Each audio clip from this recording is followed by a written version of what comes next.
प्रणाम आर्शिवर। कहिए, मैं आपकी ओर क्या सहायता कर सकता हूं? सुना है आप काफी दूर का सफर तय करके आए हो। हाँ देवराज इंद्र, मैं तुम्हारे आशीष से काफी प्रसन्न हुआ। यह उपहार तुम्हारे लिए है।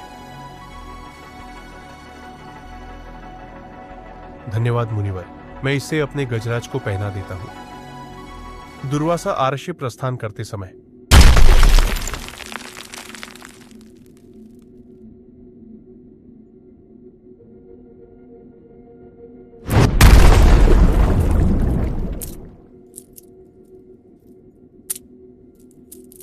देवराज, यह क्या किया तुमने?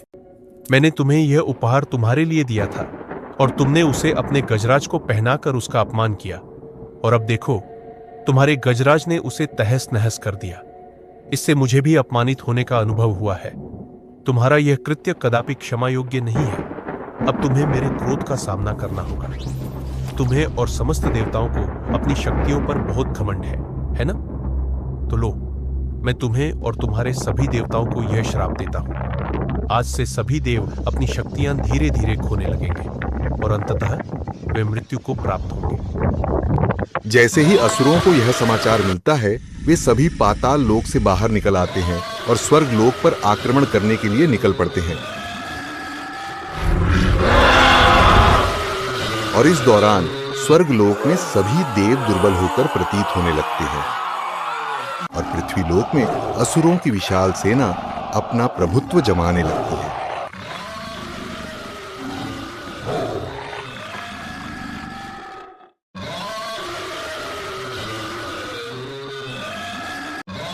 तब कुछ असुर उसी कमजोरी को अपना उत्सव बना लेते हैं।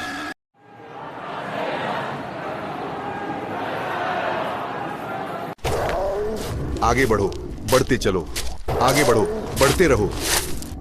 हमें स्वर्ग पर आक्रमण करना है और इंद्र को पराजित कर विजय प्राप्त करनी है।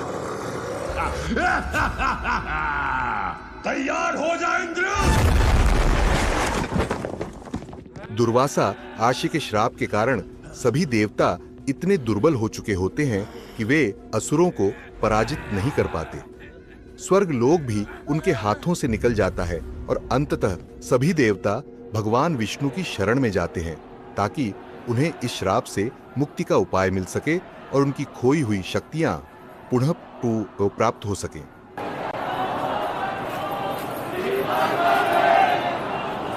प्रणाम प्रभु, यह सब मेरी ही गलती है। मेरी ही वजह से सभी देवताओं को यह श्राप मिला, जिसके कारण हम सब ने अपना घर खो दिया। चिंता की कोई बात नहीं है इंद्र। मुझे दुर्वासा आरष्य के श्राप के विषय में सब ज्ञात है। इसका उपाय है, देवताओं को अमृत प्राप्त करना होगा और अमृत केवल समुद्र मंथन से ही प्राप्त हो सकता है। इस श्राप के कारण माता लक्ष्मी भी क्रोधित होकर अपना स्थान छोड़ चुकी है। मुझे स्मरण है कि किस प्रकार माता आश्चर्य और क्रोध में वैकुंठ धाम से अंतर्धान हो गई थी।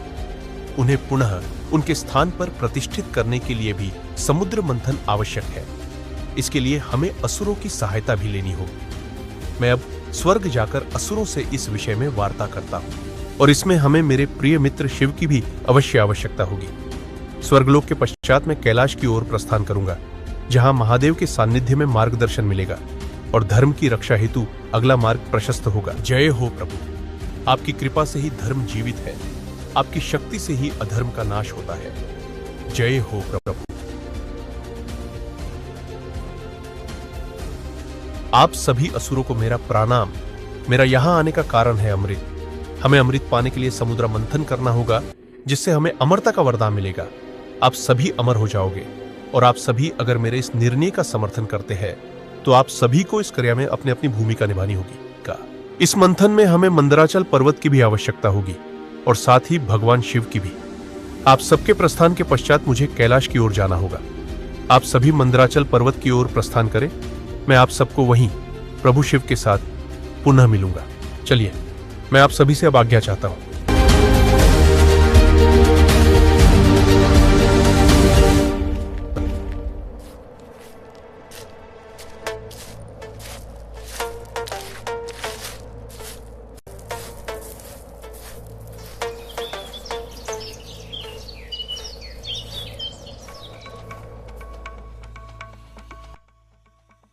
कैसे हो मित्र?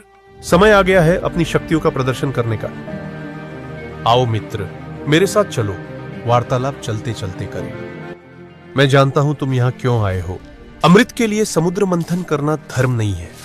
मगर यह हमें करना ही होगा। देवताओं पर श्राप है, और यदि यह ऐसे ही चलता रहा तो वह दिन दूर नहीं जब यह धरती देवता विहीन हो जाएगी। ठीक है, मेरा समर्थन रहेगा। मंदराचल पर्वत के लिए मुझे कूर्म अवतार लेना होगा। यह है मेरा कूर्म अवतार।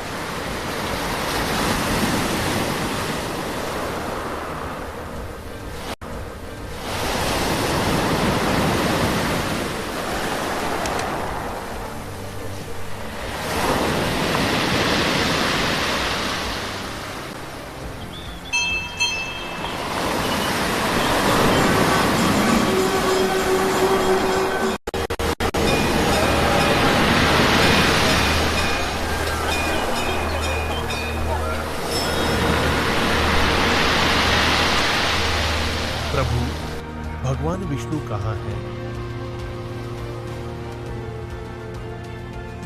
वहां देखो।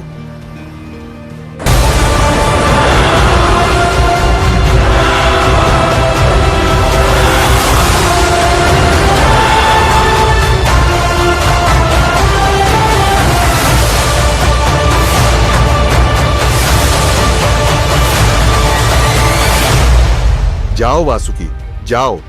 अब तुम्हें ही जाकर मंदराचल पर्वत को अपनी कुंडली में धारण करना है, ताकि एक ओर से देवता तुम्हें खींच सकें और दूसरी ओर से असुर, जिससे अमृत के लिए समुद्र मंथन सहज रूप से हो सके। जाओ।